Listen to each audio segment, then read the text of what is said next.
Hi hello ನಮಸ್ಕಾರ. UK boy YouTube ಚಾನಲ್ಗೆ ತಮ್ಮೆಲ್ಲರಿಗೆ ಸ್ವಾಗತ ಸುಸ್ವಾಗತ. ಇವತ್ತಿನ ಕ್ಲಾಸಿನಲ್ಲಿ ನೋಡೋದಾದರೆ ದ್ವಿತೀಯ PUC ಪೊಲಿಟಿಕಲ್ ಸೈನ್ಸ್ ರಾಜ್ಯಶಾಸ್ತ್ರ ವೆರಿ ಇಂಪಾರ್ಟೆಂಟ್ ನೋಟ್ಸ್ ಆದಂಥ ನಾವು ಆಲ್ ಸಿಲೆಬಸ್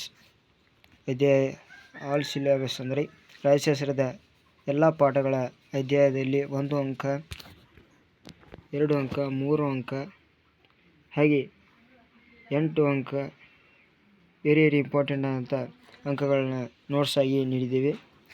ವೆರಿ ಇಂಪಾರ್ಟೆಂಟ್ ಆದಂಥ ನೋಟ್ಸ್ ಇದು, ನೀವು ಸರಿಯಾಗಿ ಓದ್ಕೊಳ್ಳಿ ಅಂತ ಹೇಳ್ತಾ ನಮ್ಮ ಚಾನಲ್ನ ಸಬ್ಸ್ಕ್ರೈಬ್ ಮಾಡಿ, ವಿಡಿಯೋನ ಎಲ್ಲೂ ಸ್ಕಿಪ್ ಮಾಡಬೇಡಿ, ಕೊನೆ ತನಕ ನೋಡಿ ಅಂತ ಹೇಳ್ತಾ ಈಗ ನಾವು ನೋಟ್ಸ್ನ ನೋಡೋಣ. ವೆರಿ ಇಂಪಾರ್ಟೆಂಟ್ ಅಂತ ಇದು ನೋಟ್ಸ್, ಪ್ರಶ್ನೆ ಮತ್ತು ಉತ್ತರಗಳು ಸಹ ಇರುತ್ತವೆ. ವೆರಿ ಇಂಪಾರ್ಟೆಂಟ್ ಅಂತ ನೋಟ್ಸ್. 1ನೇ ಅಧ್ಯಾಯದಲ್ಲಿ ಭಾರತ ಮತ್ತು ರಾಜಕೀಯ ವ್ಯವಸ್ಥೆಯ ಉಗಮ ಮತ್ತು ಬೆಳವಣಿಗೆ. ಆಗಲೇ ಹೇಳಿದಂತೆ ನಿಮಗೆ 1 ಅಂಕದ ಪ್ರಶ್ನೆಗಳು ಸಹ ಇಲ್ಲಿವೆ, ಹಾಗೆ ಉತ್ತರಗಳು ಸಹ ಇಲ್ಲಿವೆ, ಪ್ರಶ್ನೆಗಳು ಇಲ್ಲಿರುತ್ತೆ. ನೀವು ಸರಿಯಾಗಿ ನೋಡ್ಕೊಂಡ್ರೆ 80ಕ್ಕೆ 80 ಅಂಕಗಳು ಪಡೆಯಬಹುದು. ವೆರಿ ಇಂಪಾರ್ಟೆಂಟ್ ಅಂತ ನೋಟ್ಸ್ ಇದು, ವೆರಿ ಇಂಪಾರ್ಟೆಂಟ್. ಕ್ವಶನ್ಗಳು ಸಹ ಇರುತ್ತೆ, ಪ್ರಶ್ನೆ ಇರುತ್ತೆ, ವೆರಿ ಇಂಪಾರ್ಟೆಂಟ್. ಈಗ ನೋಡೋಣ. ಹಾಗೆ 2 ಅಂಕ ಸಹ ನೋಡ್ಬೋದು ನೀವು. ಒಂದೊಂದು ಅಧ್ಯಾಯದಲ್ಲಿ ಇಷ್ಟು ಪ್ರಶ್ನೆಗಳು ಬರ್ತವೆ ಅಂತ ನಾವು ಈಗ ನಿಮಗೆ ತಿಳಿಸುತ್ತಿದ್ದೀವಿ. ವೆರಿ ಇಂಪಾರ್ಟೆಂಟ್ ಅಂತ ಕ್ವಶನ್ ಆ್ಯಂಡ್ ಆನ್ಸರ್ಸ್ಗಳಿವೆ, ಸರಿಯಾಗಿ ನೋಡ್ಕೊಳ್ಳಿ. ವೆರಿ ಇಂಪಾರ್ಟೆಂಟ್ ಅಂತ ನೋಟ್ಸ್ ಇದು. 5 ಅಂಕ ಸಹ ನೋಡ್ಬೋದು ನೀವು. 5 ಅಂಕದಲ್ಲಿ ಮೊದಲೇ ಪ್ರಶ್ನೆ ವೆರಿ ಇಂಪಾರ್ಟೆಂಟ್ ಆಗಿರುತ್ತೆ. ಮಧ್ಯಂತರ ಸರ್ಕಾರದ ಬಗ್ಗೆ ಟಿಪ್ಪಣಿ ಬರೆಯಿರಿ. ವೆರಿ ಇಂಪಾರ್ಟೆಂಟ್ ಅಂತ ನೋಟ್ಸ್ ಇದು. ಈ ರೀತಿ ಟಿಪ್ಪಣಿ ಹಾಕಿ ನೀವು ಬರೀಬೇಕಾಗುತ್ತೆ. ಈ ಥರ ಪಾಯಿಂಟ್ ಸಬ್ ಪಾಯಿಂಟ್ ಹಾಕಿ ಬರೆದರೆ ವೆರಿ ಇಂಪಾರ್ಟೆಂಟ್ ಆಗುತ್ತೆ. ಸಬ್ ಪಾಯಿಂಟ್ ಹಾಕೋದ್ರಿಂದ ಪಾಯಿಂಟ್ಗಳು ಹೆಚ್ಚಿಗೆ ಆಗಿ ನಿಮ್ಮ ಅಂಕಗಳು ಹೆಚ್ಚಾಗಿ ಸಿಗುತ್ತೆ.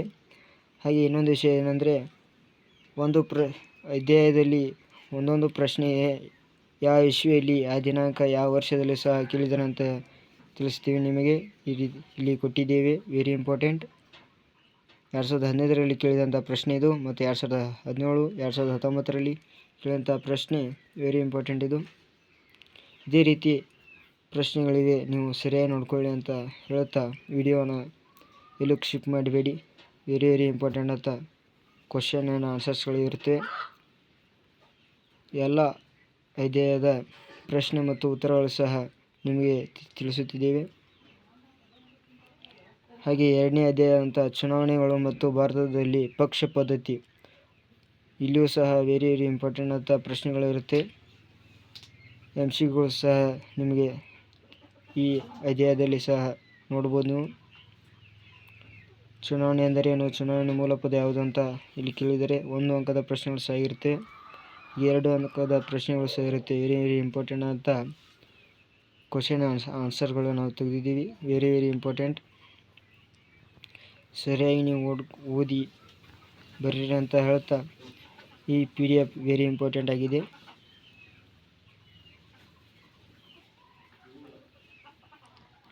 ಇದೇ ರೀತಿ ಹೊಸ ವಿಡಿಯೋಗಳು ಸಹ ನಮ್ಮ ಚಾನಲಲ್ಲಿ ಅಪ್ಲೋಡ್ ಮಾಡಿದ್ದೀವಿ, ನೀವು ಸಹ ನೋಡಿ ಅಂತ ಹೇಳ್ತಾ ಮುಂದಿನ ಅಧ್ಯಾಯಗಳಿಗೆ ಹೋಗೋಣ. ಅಧ್ಯಾಯ 3 ಭಾರತದಲ್ಲಿ ಆಡಳಿತ ಮಂತ್ರ. ಇದು ವೆರಿ ಇಂಪಾರ್ಟೆಂಟ್ ಅಂತ ಅಧ್ಯಾಯವಾಗಿದೆ. Very important.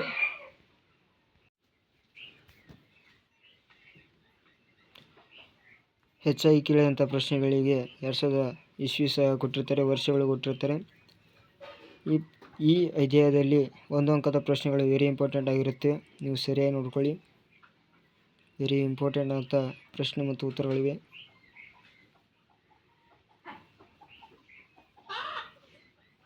ಹೊಸ ಪ್ರಶ್ನೆಗಳು ಸಹ ಹಿಂದೆ ಮುಂದಾಗಿ ಕೇಳಿರ್ತಾರೆ, ನೀವು ಸರಿಯಾಗಿ ನೋಡ್ಕೊಂಡ್ರೆ ವೆರಿ ಯೂಸ್ಫುಲ್ ಅಂತ ನೋಟ್ಸ್ ಇದು. ಅಖಿಲ ಭಾರತ ಸೇವೆ ಬಗ್ಗೆ ಟಿಪ್ಪಣಿ ಬರೆಯಿರಿ. Very important. ಕೇಂದ್ರ ಮತ್ತು ಲೋಕಸೇವಾ ಆಯೋಗದ ಪ್ರಶ್ನೆ ಕಾರ್ಯವೈಖರಿಗಳು ತಿಳಿಸಿ ಅಂತ ಕೇಳಿದ್ದಾರೆ. ಇದು 2017ರಲ್ಲಿ ನಡೆದಂಥ 2018ರಲ್ಲಿ ನಡೆದಂಥ ವೆರಿ ಇಂಪಾರ್ಟೆಂಟ್ ಅಂತ ಕ್ವಶನ್ಗಳು ಸಹ ಇರುತ್ತೆ.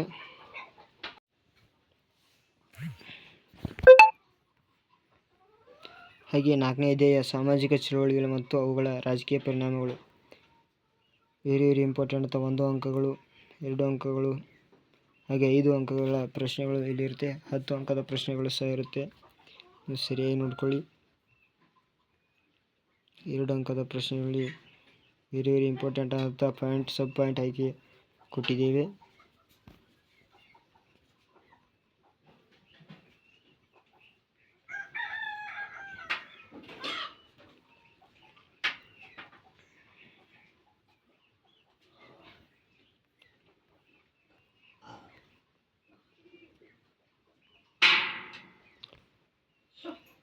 ಈಗ ನೋಡ್ಬೋದು ನೀವು 5 ಅಂಕದಲ್ಲಿ ವೆರಿ ಇಂಪಾರ್ಟೆಂಟ್ ಅಂತ ಹೆಚ್ಚಾಗಿ ಕೇಳಿದಂಥ ಪ್ರಶ್ನೆ ಅಂದರೆ ಇದು ರಾಷ್ಟ್ರ ನಿರ್ಮಾಣದ ವಿವಿಧ ಅಗತ್ಯ ಅಂಶಗಳನ್ನು ವಿವರಿಸಿ ಅಂತ ಕೇಳಿದ್ದಾರೆ. 2016 ಮತ್ತು 2018ರಲ್ಲಿ ಕೇಳಿದಂಥ ವೆರಿ ಇಂಪಾರ್ಟೆಂಟ್ ಅಂತ ಕ್ವಶನ್ ಇದು. ಸಬ್ ಪಾಯಿಂಟ್ ಆಗಿ ಬರೆಯಿರಿ. 9 ಪಾಯಿಂಟ್ಗಳಿರುತ್ತೆ. ನೀವು ಅದ್ರ ಬಗ್ಗೆ ಎಕ್ಸ್ಪ್ಲೇನ್ ಬರೀಬೇಕಾಗುತ್ತೆ. Very important. ಮುಂದಿನ ಪ್ರಶ್ನೆಗಳಿಗೆ ನೋಡೋಣ. ಮುಂದಿನ ಅಧ್ಯಾಯ 6 ಭಾರತದ ರಾಜಕೀಯ ನೂತನ ಪ್ರವೃತ್ತಿಗಳು. 1 ಅಂಕದ ಪ್ರಶ್ನೆಗಳು ವೆರಿ ಇಂಪಾರ್ಟೆಂಟ್ ಆಗಿರುತ್ತೆ ಈ ಪಾಠದಲ್ಲಿ. ಮತ್ತು 2 ಅಂಕ 5 ಅಂಕ ಸಹ ಕೊಟ್ಟಿದ್ದೇವೆ. ಮುಂದಿನ ಪ್ರಶ್ನೆಗಳಿಗೆ ನೋಡೋಣ. ನಮ್ಮ ಚಾನಲ್ನ ಎಲ್ಲೂ ಸ್ಕಿಪ್ ಮಾಡಬೇಡಿ. ಹೊಸ ವಿಡಿಯೋಗಳು ನಮ್ಮ ಚಾನಲ್ನಲ್ಲಿ ಇರುತ್ತೆ. ಇದೇ ರೀತಿ ದ್ವಿತೀಯ PUC ಸೋಷಿಯಾಲಜಿ, ಹಿಸ್ಟ್ರಿ ಇನ್ನಿತರ ನೋಟ್ಸ್ಗಳು ಹಾಕ್ತಾ ಇರ್ತೀವಿ. ವಿಡಿಯೋಗಳು ಮಾಡಿ ನಿಮಗೆ ತಿಳಿಸ್ತೀವಿ ಅಂತ ಹೇಳ್ತಾ ನಮ್ಮ ಚಾನಲ್ ಸಬ್ಸ್ಕ್ರೈಬ್ ಮಾಡ್ಕೊಳ್ಳಿ. ಈಗ ಮುಂದಿನ ಅಧ್ಯಾಯದಂಥ 7ನೇ ಅಧ್ಯಾಯ ಸಮಕಾಲೀನ ರಾಜಕೀಯ ವಿದ್ಯಮಾನಗಳು. ವೆರಿ ಇಂಪಾರ್ಟೆಂಟ್ ಅಂತ ನೋಡ್ಸಿದ್ದು. ಇಲ್ಲಿ ಉದಾರೀಕರಣ, ಖಾಸಗೀಕರಣ, ಜಾಗತೀಕರಣ ಬಗ್ಗೆ ಹೆಚ್ಚಾಗಿ ಕೇಳಿದಂಥ ಅಧ್ಯಾಯ ಇದು. ಹಾಗೆ 1 ಅಂಕ 2 ಅಂಕದಲ್ಲಿ ಕೇಳಿದಂಥ ಬರುವ ಪ್ರಶ್ನೆ ಇದು ಸಹ ಇರುತ್ತೆ. Very important.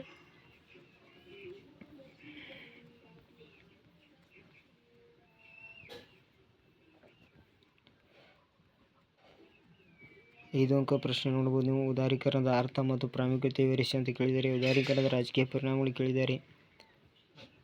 ಉದಾರೀಕರಣ ಮತ್ತು ಜಾಗತೀಕರಣ ಎರಡು ಓದ್ಕೊಂಡ್ರೆ ಸಾಕು. 5ಕ್ಕೆ 5 ಅಂಕಗಳು ಪಡೆಯಬಹುದು ನೀವು. ಹೆಚ್ಚಾಗಿ ಕೇಳಿದಂಥ ಪ್ರಶ್ನೆಗಳು ಅವು.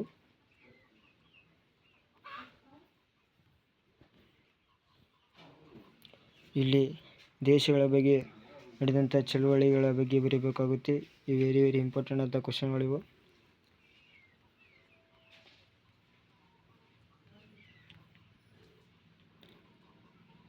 ಎರಡು ಅಂಕದಲ್ಲಿ ಬರುವಂಥ ಪ್ರಶ್ನೆ ಅಂತಾರಾಷ್ಟ್ರೀಯ ಸಂಬಂಧಿಸಿದ ಬಗ್ಗೆ ಹೆಚ್ಚಾಗಿ ಕೇಳಿದಂಥ ಪ್ರಶ್ನೆಗಳಿವೆ. ನೀವು ಸರಿಯಾಗಿ ಉಟ್ಕೋಬೇಕು. 8ನೇ ಅಧ್ಯಾಯದಂಥ ಅಂತಾರಾಷ್ಟ್ರೀಯ ಸಂಬಂಧಗಳ ವ್ಯವಸ್ಥೆ. 1 ಅಂಕದಲ್ಲಿ ಕೇಳಿದಂಥ ಹೆಚ್ಚಾಗಿ ಪ್ರಶ್ನೆಗಳಿವೆ. ಹಾಗೆ ಇಸ್ವಿಗಳು ಸಹ ಕೊಟ್ಟಿದ್ದೇವೆ, ಯಾವ ವರ್ಷದಂದು ಅಂತ.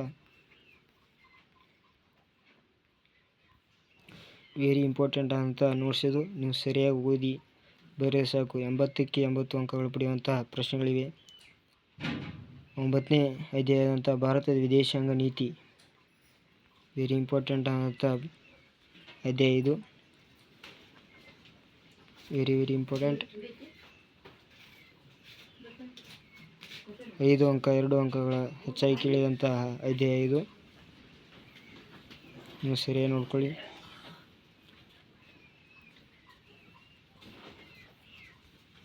ವೆರಿ ಇಂಪಾರ್ಟೆಂಟ್ ಆದಂತಹ ಅಧ್ಯಾಯಗಳ ಪ್ರಶ್ನೆ ಮತ್ತು ಉತ್ತರಗಳು ಸಹ ಇಲ್ಲಿವೆ.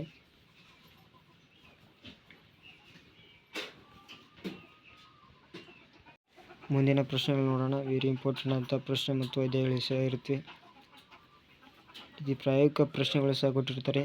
ಈ ರೀತಿ ಇದೆ. Very important.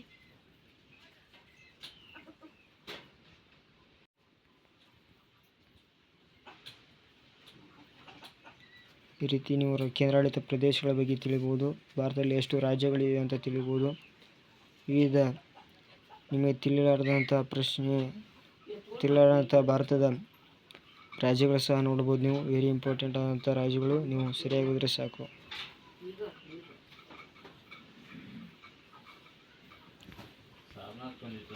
ವೆರಿ ಇಂಪಾರ್ಟೆಂಟ್ ಅಂತ ನೋಟ್ಸ್ ಆಗಿದ್ದು. ಇಲ್ಲಿಗೆ ನಿಮಗೆ ಒಂದೊಂದು ಅಧ್ಯಯನದಲ್ಲಿ ಹೆಚ್ಚು ಪ್ರಶ್ನೆಗಳು ಕೇಳಿದಂಥ ನೋಟ್ಸ್ ಥರ ಇದೆ ನೋಡಿ. ವೆರಿ ಇಂಪಾರ್ಟೆಂಟ್ ಅಂತ ಇದು ಮಾರ್ಕ್ಸ್ಗಳು ಸಿಗುವಂಥ ಒಂದೊಂದು ಅಧ್ಯಾಯದಲ್ಲಿ ನೋಟ್ಸಿದು.